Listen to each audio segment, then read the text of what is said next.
Hi friends, welcome to Tanjai Recipe. இன்றைக்கி நம்ம சேனலில் பார்க்க போகிற டிஷ் வந்து மசாலா நோம்பு கஞ்சி. கண்டிப்பாக இந்த டைமில் நம்ம ரொம்ப மிஸ் பண்ணுற ஒரு ரெசிபி. ஏன்னா பள்ளிவாசல்லேன்னு டெய்லி வரும். இந்த லாக்டவுன்னால அதனால் நம்மளுக்கு வரலை. ஸோ அதை எப்படி நம்ம வீட்டிலையே சிம்பிளாக நம்ம வீட்டிலே செய்யலான்னு இந்த வீடியோவில் பார்க்கலாம். அதுக்கு முன்னாடி நம்ம சேனலை சப்ஸ்கிரைப் பண்ணாதவங்க சப்ஸ்கிரைப் பண்ணிவிடுங்க. இந்த ரெசிபி ரொம்ப உங்களுக்கு பிடிச்சிருந்துச்சுன்னா பெரிய லைக் பண்ணிவிடுங்க. பக்கத்தில் இருக்கிற பெல் ஐக்கானை மறக்காமல் கிளிக் பண்ணுங்கள். அப்போ தான் என்னோடய அடுத்த வீடியோ உங்களுக்கு அப்டேட் ஆகும். வாங்க வீடியோவில் போய் பார்க்கலாம்.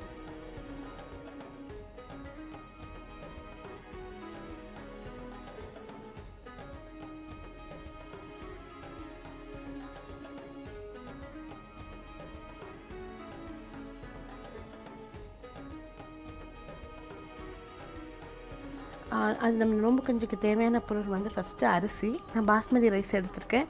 இது வந்து ஒரு 2-4 பேருக்கு குடிக்கலாம் கஞ்சி.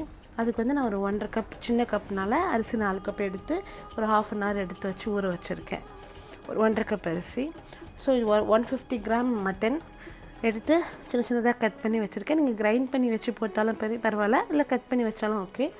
ஸோ ஒரு 2 ஸ்பூன் இஞ்சி பூண்டு. சின்ன கப்னால ஒரு 1.5 கப் எடுத்ததுனால 1.5 கப்புனா 1 கப்புக்கு 2 கப் தண்ணி ஊற்றணும். அதுக்கேற்ற மாதிரி நான் தண்ணி எடுத்து அளவு வச்சுருக்கேன். அது கூடலும் குறைச்சலும் பார்த்துக்கிட்டு நம்ம எடுத்துக்கலாம். அதுக்கப்புறம் கை அளவுக்கு ஒரு புடி மல்லி இலையும் ஒரு புடி புதினா இலையும் எடுத்து வச்சுருக்கேன். அப்புறம் 2 வெங்காயம், சின்ன வெங்காயம் கட் பண்ணி வச்சுருக்கேன். ஒரு தக்காளி. உங்களுக்கு தேவைன்னா நீங்கள் கேரட் யூஸ் பண்ணிக்கலாம், இல்லைன்னா வேணாம். நான் ஒரு ½ கேரட் எடுத்து கட் பண்ணி வச்சுருக்கேன். ஒரு 4-5 பச்சை மிளகாய் எடுத்துருக்கேன், ஸ்பைஸுக்கு ஏற்ற மாதிரி. இது தாளிக்கிறதுக்காக மசாலா பட்டை, ஏலக்காய், அந்த ஸ்டார் பூ எடுத்து வச்சுருக்கேன். இது அந்த பே லீஃப் எடுத்து வச்சுருக்கேன். ஸோ 1 ஸ்பூன் ஜீரகத்தூள், 1/2 ஸ்பூன் மஞ்சள் தூள். உங்களுக்கு தேவைன்னா நீங்கள் மிளகாத்தூள் போட்டுக்கோங்க, இல்லைன்னா இந்த காரமே போதும்.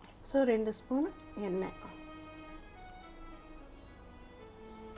ஆயில் வந்து உங்களுக்கு தேவையான அளவுக்கு போட்டுக்கோங்க, ஜாஸ்தி போட்டுறாதீங்க. ஸோ 2 ஸ்பூன் போதும்.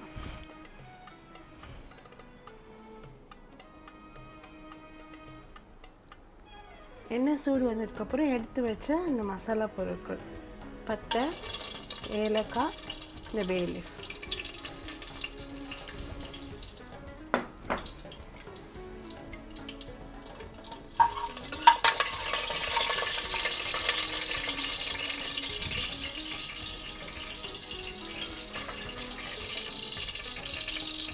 இப்போ நம்ம கட் பண்ணி வச்சுருக்க ஆனியன்,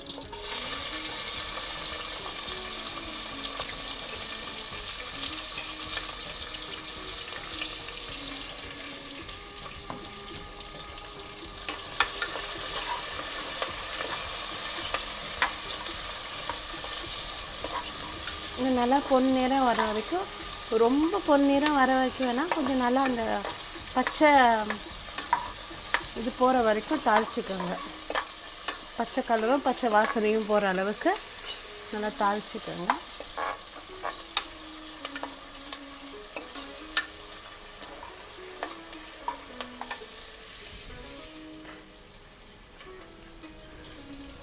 அதுக்கப்புறம் நம்ம எடுத்து வச்சுருக்க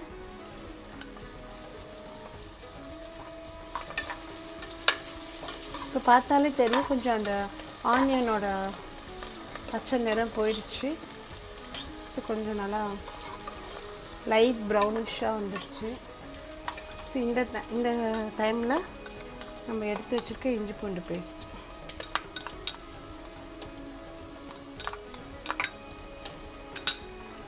நான் செய்கிறது வந்து ஒரு 2-4% வரைக்கும் இந்த கஞ்சி குடிக்கலாம். ஸோ அதுக்காக நான் வந்து 2 ஸ்பூன் இஞ்சி பூண்டு எடுத்து வச்சுருக்கேன், 2 வெங்காயம் எடுத்துருக்கேன். நீங்கள் குவான்டிட்டி வந்து எவ்வளோ பேருக்குன்னு பார்த்துட்டு அதுக்கு ஏற்ற மாதிரி எடுத்துக்கோங்க.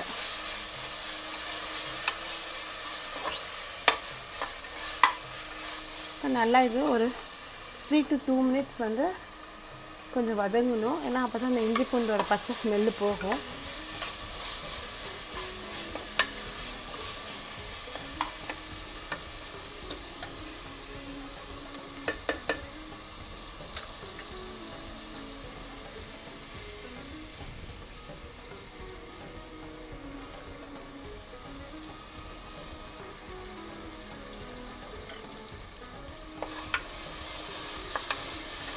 இப்போ ஓரளவுக்கு இஞ்சி பூண்டோட பச்சை ஸ்மெல் போயிடுச்சு. இஞ்சி பூண்டும் நல்லா வதங்கிடுச்சு. ஸோ இப்போ நம்ம கட் பண்ணி வச்சுருக்க பச்சை மிளகாய் ஆட் பண்ணிக்கிறோம். நான் இங்கே வந்து ஒரு 4 to 5 பீசஸ் பச்சை மிளகாய் ஆட் பண்ணியிருக்கேன். ஸ்பைஸுக்கு ஏற்ற மாதிரி உங்களுக்கு எவ்வளோ ஸ்பைசி வேணுமோ அந்த அளவுக்கு ஆட் பண்ணிக்கோங்க. இல்லை இந்த பச்சை மிளகாய் ஸ்பைசி பத்தாதுன்னா சில்லி பவுட்ரு கூட நீங்கள் ஆட் பண்ணிக்கோங்க.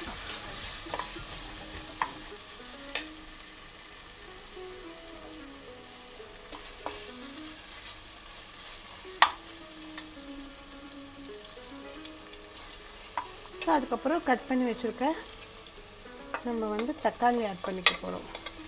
நான் நல்லா கொஞ்சம் பழமாக ஒரு தக்காளி எடுத்து கட் பண்ணி வச்சுருக்கேன். பெரிய தக்காளி இருந்தால் ஒன்றே போதும், இல்லை சின்னதாக இருந்தால் 2 ஆட் பண்ணிக்கோங்க. கொஞ்சம் பழமாக எடுத்துக்கோங்க, அந்த தக்காளி ஒரு அந்த சாறு நல்லா இறங்கும்.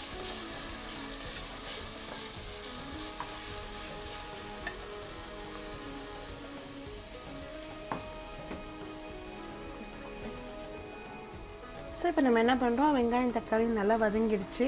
நம்ம கட் பண்ணி வச்சுருக்க கேரட் எடுத்துக்கிறேன். உங்களுக்கு எவ்வளோ கேரட் வேணுமோ நீங்கள் அவ்வளோ கேரட் போட்டுக்கோங்க. நான் ஒரு 1/2 போதும்னு போட்டிருக்கேன், அந்த ஃப்ளேவருக்காக, டேஸ்ட்டுக்காக. கொண்டக்கடலை வேணும்னா நீங்கள் ஆட் பண்ணிக்கலாம். கறி போடாமல் கொண்டக்கடலை கேரட் போட்டு இந்த நோம்பு கஞ்சி செய்யலாம். நான் இங்கே கேரட் மட்டும்தான் போட்டிருக்கேன்.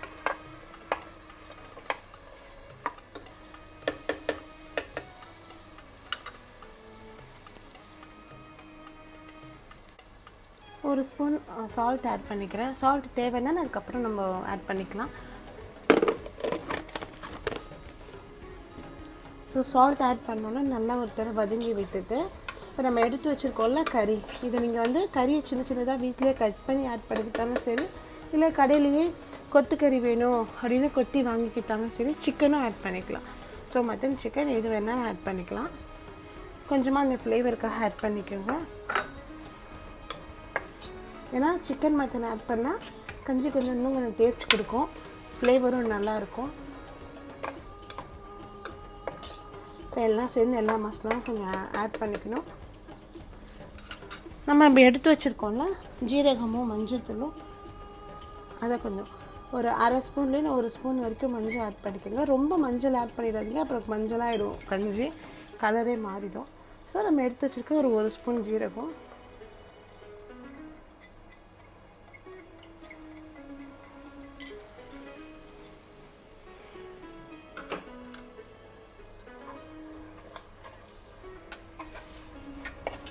எல்லாத்தையும் சேர்த்து நல்லா வதக்கிட்டு ஒரு 5 மினிட்ஸ் நல்லா அந்த மசாலா எல்லாத்தையும் சேர்த்து மிக்ஸ் ஆகணும். நல்லா வதக்கிக்கோங்க.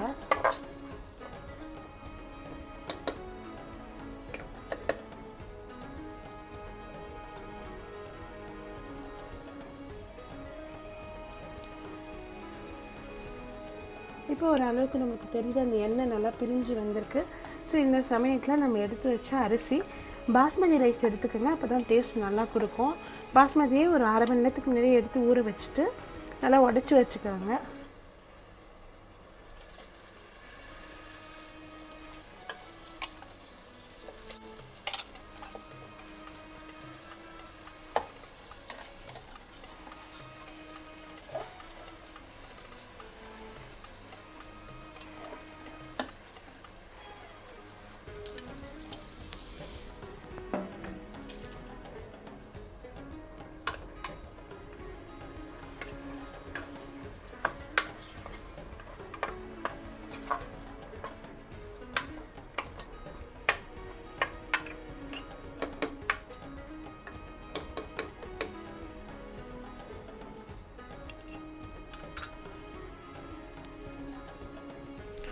ஸோ நம்ம எடுத்து வச்சுருக்க மல்லி புதினாவை ஆட் பண்ணிக்க போகிறோம். இப்போது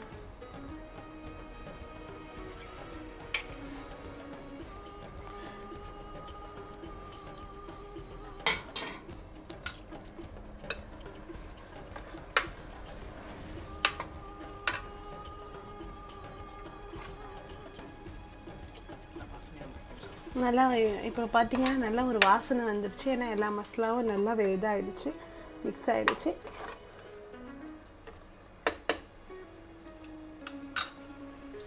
ஸோ நம்ம இப்போ என்ன பண்ண போகிறோம், எடுத்து வச்சுருக்க தண்ணியை ஆட் பண்ணி நம்ம விசில் விட போகிறோம். தண்ணி அளவு நல்லா பார்த்துக்கோங்க. கஞ்சிக்கு உங்களுக்கு எவ்வளோ வேணும்னு தெரியும், அதுக்கேற்ற மாதிரி நீங்கள் தண்ணி ஆட் பண்ணிக்கோங்க. ஸோ நான் இங்கே 1 கப்புக்கு அரிசிக்கு 2 கப் தண்ணி அளவுக்கு தண்ணி ஆட் பண்ணியிருக்கேன். நீங்கள் உங்களுக்கு எவ்வளோ குவான்டிட்டியோ அதை பார்த்து ஆட் பண்ணிக்கோங்க. ஸோ இப்போ நம்ம வந்து அந்த குக்கர் மூடி விசில் வைக்க போகிறோம். ஒரு 5லேருந்து 7 விசில் வரைக்கும் வச்சுக்கணும். ஸோ இதில் எல்லாமே பாசிப்பருப்பு, நோம்பு கஞ்சினாலே பாசிப்பருப்பு இல்லை கடலைப்பருப்பு ஆட் பண்ணுவாங்க. பட் நான் ஆட் பண்ணல, ஏன்னா அது ஆட் பண்ணாமல் இருந்தாலுமே டேஸ்ட்டாக தான் இருக்குது. நீங்கள் வீட்டில் எல்லாம் செஞ்சு பார்த்துட்டு எப்படி இருக்குன்னு கமெண்ட்டில் சொல்லுங்கள்.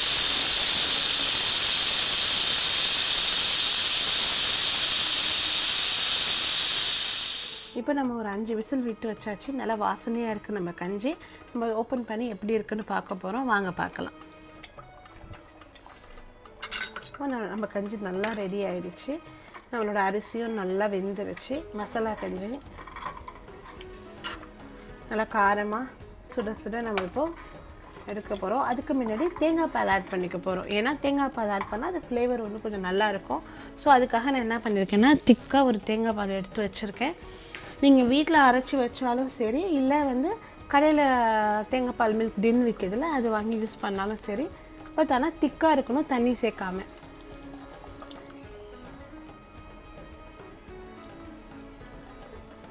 இப்போ தேங்காய் பால் ஆட் பண்ணோன்னே கடைசியாக தான் சேர்க்கணும் தேங்காய் பால்.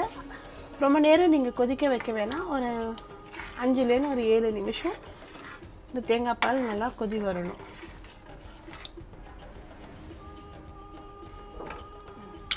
இப்போ நம்மளோட மசாலா கஞ்சி நல்லா ரெடி ஆகிடுச்சு. தேங்காய் பால் ஊற்றி அதையும் நல்லா வேக வச்சாச்சு ஒரு 5லேருந்து 7 நிமிஷத்துக்கு. இப்போ நம்ம கஞ்சி ரெடி ஆகிடுச்சு. சூடாக நம்ம எடுத்து சாப்பிட்டு பார்க்க வேண்டியது தான். கண்டிப்பாக இந்த ரெசிபி உங்களுக்கு ரொம்ப பிடிச்சிருக்கோன்னு நம்புகிறேன். பிடிச்சிருந்துச்சுன்னா உங்களோட லைக் பட்டனை கிளிக் பண்ணி லைக் பண்ணிவிடுங்க. நம்ம சேனலை சப்ஸ்கிரைப் பண்ணாதவங்க சப்ஸ்கிரைப் பண்ணிவிடுங்க. பக்கத்தில் இருக்கிற பெல் ஐக்கனை மறக்காமல் கிளிக் பண்ணிவிடுங்க. அப்போ தான் நம்ம சேனலோட அடுத்தடுத்த வீடியோ அப்டேட் ஆகும். தேங்க்யூ ஃபார் வாட்சிங்.